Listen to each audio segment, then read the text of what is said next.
Ólafur, tveir leikir í byrjun móts á móti Nýliðunum, einn tæpur sigur og svo tap hérna í kvöld. Þetta væntanlega ekki það sem að Grindvíkingar leggja upp með.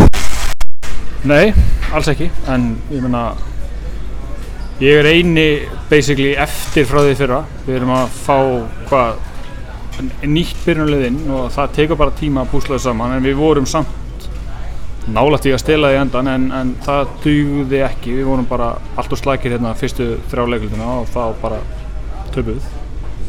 Þessi slaki varnarleikur meira um en allan tíman, hvernig, og sérstaklega í byrjun seinniháleiks, hvernig skýrir það út?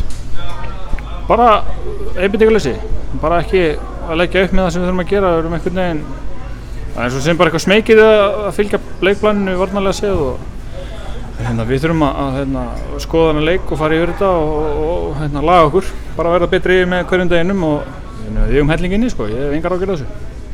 En þið hafið væntanlega áhyggjur af erlendu leikmönnum kannski, sérstaklega Vinsson sem að meiddist virtist þér illa í lokin. Hvað heldurðu með hann núna? Ég veit það bara ekki, ég var pínu hræddur við hann þegar ég var eitthvað að labba upp á hann þegar hann meiddi sig.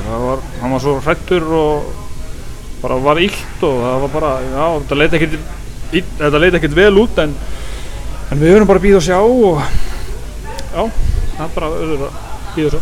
Hvað með Grikkjan? Nú sá ég að honum var kippt snarlega út af í byrjun seinniháleiks, væntanlega út af slökum varnarleik og kom síðan ekki meira við sögu. Hvernig er staðan með hann? Er hann bara ekki búinn að jafna sig nægilega vel á meiðslunum eða eitthvað?